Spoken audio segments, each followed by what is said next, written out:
joined today by Erik Mendelson, a music executive, blockchain entrepreneur, and award-winning technologist who has been the strategist and executor behind music NFT campaigns for Tory Lanez, Tekashi 6ix9ine, and Currency, which have grossed over $1 million in sales. Erik is a one-of-one whose charisma, industry experience, and tech chops have made him a key player in the blockchain and music industries. Erik, welcome. Someone's trying to sell me as a one-of-one, and thus far, no bids on it. No let me know where to bid, buddy. I'll be doing it. So look, man, through the lens of all these amazing projects you've been working on, what are the best practices for launching a music-related NFT? So let me say this: in addition to the artists that you mentioned, I also have other artists that I'm kind of brokering their deals for them on various marketplaces right now. With the Tory Lanez NFT campaign, it was the first one that I did. It was done utilizing partners at Bondly.Finance. Amazing campaign. The majority of his NFTs sold specifically to crypto savvy individuals. Second campaign we did was with Tekashi. Oh, by the way, Tory was completely dialed in, helped promote it, market it, etc. Second campaign that I did was with Tekashi 6ix9ine, again utilizing our partners at Bondly.Finance.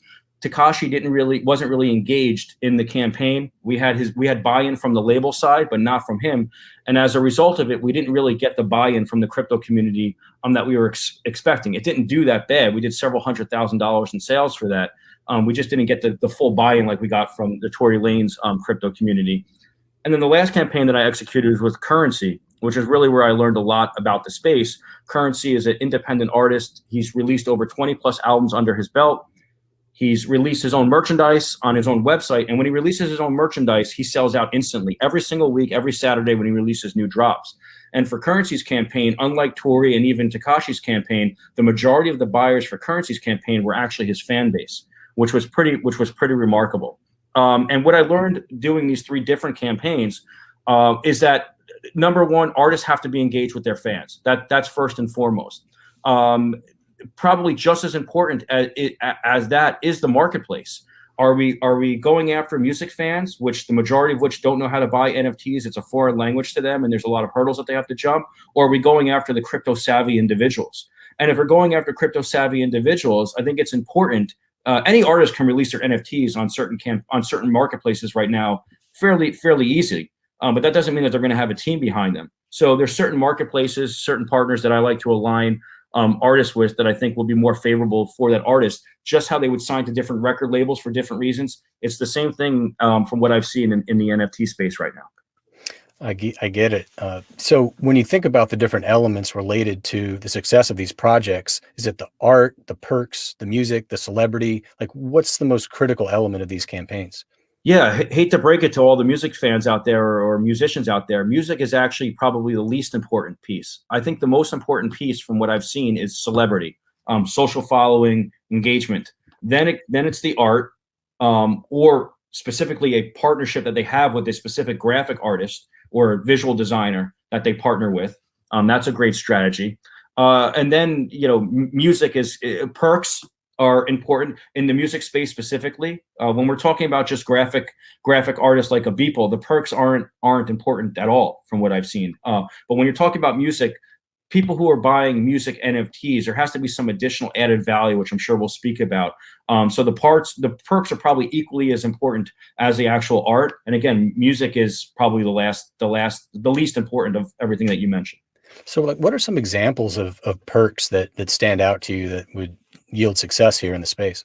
Yeah, that's great. To me, NFTs are the evolution of the fan club. It's literally the virtual fan club on steroids. So whatever people can experience in the physical space, multiply that by 10, and that's what people want to experience in the digital space. So with Currency, for example, we did his campaign on 420, which is National Stoners Weed Day, whatever. Yeah. Currency is known for that. He's built a brand around that.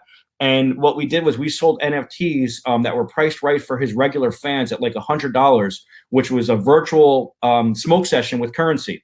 So on 420, he was performing his first show since the quarantine in Dallas, Texas. Dallas or Houston? One of those, Dallas or Houston. And before his show, the people that bought his Weed Pass NFT were able to actually virtually smoke weed with him while he was backstage on a Zoom link that we provided. And they were able to ask him questions and interact with him for a few hours, by the way. Probably the first time a virtual weed session was powered by an NFT. So that was just one of the things that we did with him. But really, it's, you know, meet and greets, special one-on-one, meet and greets is a big part of I think the perks in this, but there's also like rare digital art, rare physical art. There's just a lot of different elements that can come into actually the strategy behind an NFT music release. I tell you, yeah, on our podcast, Edge of NFT, we have talked to a ton of people about various NFT projects across the full spectrum. And the consistent message that comes through is this need for community and story and kind of traditional branding and marketing that goes into these that really yields success. And it's interesting to hear you say that. It's so common in the most successful projects. Well, we take a look at Tekashi, who has a amazing fan base, like 15 or 20 million followers on Instagram, and he has like 1 million, I think, followers on Twitter.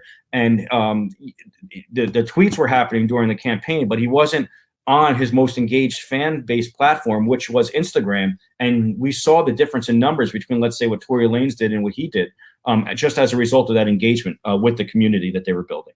Yeah, community is at the heart of all of it. Amazing. So where do you see the NFT space going from here? In particular, music. Let's talk music specifically. I know it can be crazy otherwise. Yeah. I mean, again, this is the foundation layer. This is the building block.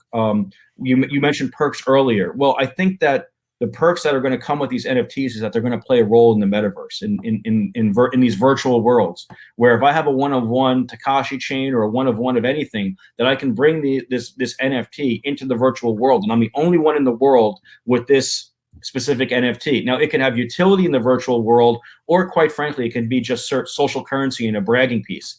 My son plays Fortnite every single day. Probably shouldn't admit that.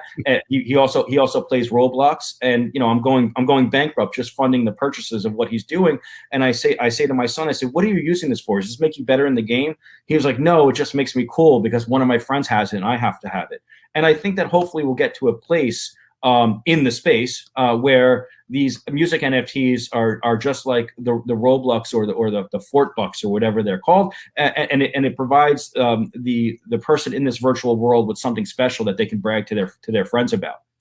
Taking it a step further, I believe that the evolution of where we're going to be, and it's crazy to talk about the evolutionary step, but where the NFTs are a new way for artists, especially independent upcoming artists, to actually crowdfund their releases or their creativity, the creation of their IP, and where the royalties actually downstream to the NFT holders. Now, obviously, in America, there's a lot of loopholes to jump and securities laws that have to be thought out. But I think that we'll get to a place where the NFT is a way for the owners of the NFT to actually receive some income that is mandated or when the campaign starts from the artist. For example, XYZ artist says, "I'm keeping 50% of the NFTs for myself," which means I keep 50% of the revenue, but the other 50% I'm going to sell across 1,000 different NFTs. And you, as the fans or the public or the investor, can buy that other 50% and participate in the royalty streams that come as a result of that. Major issue is that there's still centralized companies, Spotify, Apple Music, and YouTube, that are controlling these traditional revenue streams. So, who are not on blockchain, and I don't foresee them going on blockchain. So how does the smart contract then track those rights and pay out the NFT holders? And I think that what we'll see in the future is either, unfortunately, some sort of centralized company, a publisher, an administrator, an NFT administration company that's responsible for collecting 100% of the royalties, distributing the 50% to XYZ artist and the other 50% to the NFT holders, or a DAO is created that actually works in accordance to what the smart contract mandates. That, to me, would be the ideal space for where NFTs are going to go. Yeah, it's exciting stuff. So when you think about the hype around all of this, though, I mean, is this real? Is it warranted around all these music NFTs? People get very excited about it. We see it in the press a lot. Is it manufactured? I mean, what's your sense on that? Yeah, well, here's my sense on this. All this manufactured press has created a lot of hype. So, the hype is real. Artists who didn't understand cryptocurrency, or NFT is a crazy buzzword right now, right? And the hype is there. However, I think that there's been a lot of manufactured headlines that give a false sense of reality to the decision makers, whether it be the rights holders, the labels, and or the publishers, about how much money should be made on an artist's like first NFT release. Every artist thinks that they should do 15 million plus or 10 million plus, like how Blau did it, right? Artists or labels take a look at Blau's social media following, and they take a look at their artist's social media following, and they think that there should be a direct correlation between following and amount of revenue that's generated from these campaigns. So it takes someone like me to explain to them that that's not the way the space works, and that we probably shouldn't believe everything that we read or that we see as a headline. Not saying that I'm talking specifically about Blau, but there's certainly other campaigns that anyone with a little bit of common sense would realize that there's some sort of manufacturing that's going on behind the scenes for some of these campaigns. Yeah, we Not see that. specific, although I can, I won't. I won't put you on the spot, man. So look, I mean, NFTs relatively new in the public eye. I mean, been around a few years, and I think for folks in the space, we were just kind of sitting back and waiting for that moment that it would come into the mainstream, and it's here for sure. But do you think that NFTs are the best use case for the intersection of blockchain and music, or is there something else that we're not seeing? No, I definitely don't think it's the best use case, although I do believe that it's probably the easiest use case for musicians and labels and publishers to wrap their head around. You know, Warner Music Group invested into Dapper Labs, right, which is like the pioneer of the NFT space. So certainly a company like Warner Music Group recognizes the potential, and that says a lot, being that they're one of the three most powerful music distribution companies in the world. Warner Music Group had asked me many years ago what I thought about the NFT space, and quite frankly, I didn't really believe in it. What I believe is the real intersection, or the most important piece of blockchain intersecting with music, is in rewarding fans and incentivizing the communities that build up platforms, specifically music platforms, but it could be social media platforms also, for their contributions that grow the network. So before I say what that is in layman's terms, there's really three areas that music blockchain companies are focused in on right now. Number one, it's direct to fan or direct to streaming platforms like Audius, who's doing a fantastic job. The other piece that a lot of the blockchain music related companies are targeting are the rights issues. Again, there are some great companies that are in that space that are doing that are making wonderful strides. And then the third piece is ticketing, is verifying that the ticketing that you're buying is real. It's on blockchain. You can see all the transaction history. You know how much that ticket sold for, how much it resold for, and you know that if you're buying that ticket, that it's authentic and it will get you into the event instead of having you standing in line, buying popcorn and listening to it from the outside. Those three areas are great, but they don't really get me up out of bed in the morning. What gets me up out of bed is that individuals like you and I provide our information to social media platforms like Facebook, Instagram, Twitter. We get a free service. Some people think it's a great free service. Other people don't really like the service. But regardless, if Facebook woke up in the morning and said, "Jeff, I'm charging you $30 a month to use Facebook. You can keep your data," most people, I think, would say, "You know what? Take my data. Give me the $30 free service." But what blockchain and what these tokenized ecosystems introduce us to the community is that the next SoundCloud, the next Spotify, the next Apple Music that has grown from this community, and it could be Audius, by the way, that comes from this community, that those that help build up that platform actually get compensated and rewarded for their contributions that grow the network. So to me, that's what I'm most excited about, is saying to the music fans, if you discover the next talent on XYZ platform, or if you spend 5 hours listening to music on Audius, that you're now getting rewarded for your time spent on the platform because you're building up the platform. To me, that's a really strong value proposition to platforms, developers, software developers, and or artists and rights holders that just want attention for their music. Now they can actually compensate their fans, again, through these tokenized ecosystems. So that's what I'm most excited about. Yeah, that's really cool. Reaching down into your fan base and giving them an opportunity to win with you. And the it's other amazing. thing is really just the starting, like, foundational educational level about getting music fans to use, which is still a big pain point, use cryptocurrency wallets, transact on the blockchain, buy some Ethereum, go back and forth. And then once they figure that out, then we can start to introduce some of these other like business models that I just discussed. Well, Eric, you've been around the music industry a long time, man. You've been there with some of the now classics across music, right? So I've not seen a lot in way of drawing on the nostalgia of some classic music that's out there. Have you seen any projects focused on bringing that into the realm of NFTs? No, I haven't. Although I think that there's some definitely in the works. I'd love to know what do you think would be a good idea for like a nostalgia like music campaign. I mean, I think for anybody that's like a hip hop fan, for example, if you reach back into the '80s, I mean, you can go across maybe like Rakim or Mhm. even like kind of more traditional mainstream like Run DMC. You could go into the West Coast and some of the early like West Coast stuff, NWA and so on. Like all this list, like you think of all these classics, and it's about um, tapping into nostalgia, but we haven't seen much of that yet in the NFT space. So I'm actually I think that they're still trying to figure it out, and I think that the labels and the publishers who own these IP rights, whether it be name and likeness or the actual music right, if music is being integrated in these campaigns, I think everyone is still trying to figure out the space. What I will say is that I am in talks with, and I won't disclose who, but I am in talks with probably one of the top five greatest artists by sales in the history of the world.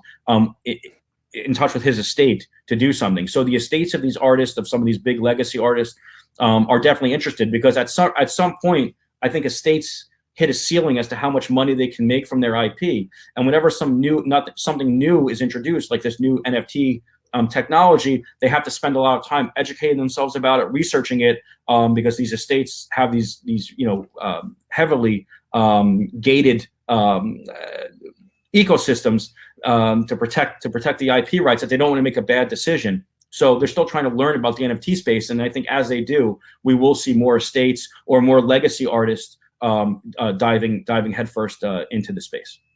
Yeah, it's interesting. We've just gotten some recent exposure to royalty related projects. There's a project called Band Royalty that's out there where they'll actually tap into the royalties that fans can now access as well, through these different types of tokens, and then also limit them, which I didn't really realize myself, that royalties in many cases have a time limit, so you can essentially license it for a certain period of time. So all these classic artists have an opportunity to control it, I guess, with multiple layers of depth using NFTs.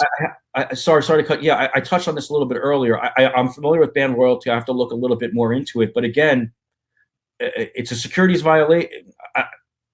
There's obviously, it's a security, right? If someone is buying something because they're expecting a return, in this case it would be a royalty return, it's a security. So I don't know if band royalty is dealing with like U.S. artists, or if the laws are different outside of the country. I'm certainly not knocking what they're doing. I hope that they're successful. Like I said before, I think that that's the iteration of where all this is going. But I think that we have years to go before some sort of business model comes to fruition and is actually successful. And we'll see. I have a feeling that they're probably dealing with independent artists right now that control all their rights. It's a seamless process to do that. But when you're talking about legacy artists, it's not so seamless.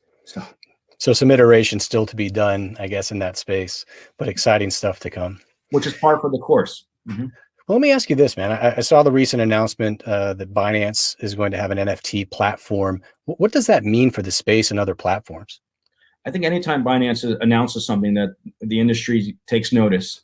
Binance has 50 million users on their platform. The NFT marketplace, to my understanding, is going to be ran on their platform. It's not going to be ran on their decks. So that means that whoever releases projects on Binance has access to 50 million crypto savvy buyers. There's only one other platform in the world that tops that, and that's Coinbase. And I don't see Coinbase getting into the NFT space, and they haven't made any announcements right now. Nifty Gateway, OpenSea are obviously like market leaders. Nifty Gateway for primary sales, and then OpenSea for your secondary marketplace sales.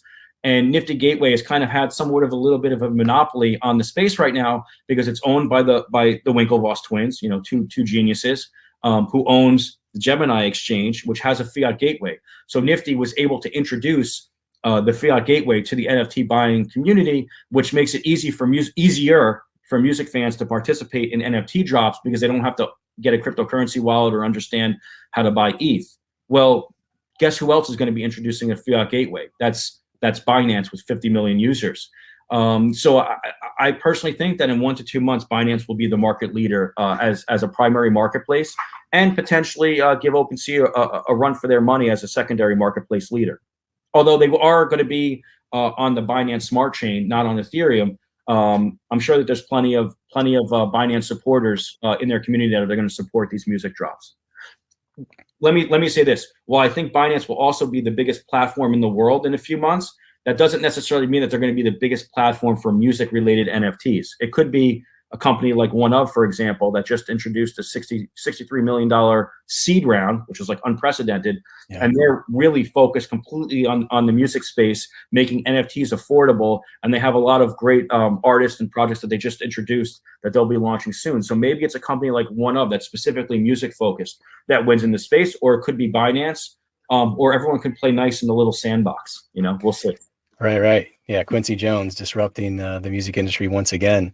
Exactly. Because remember, to land music-related drops, it's also about the relationships. That's why I've been successful in this space, because I have the blockchain experience, the entrepreneurial experience. I understand the space very well, but I also understand music rights and have direct relationships with artists, which is how I've been able to broker and curate the last 3 campaigns that I did.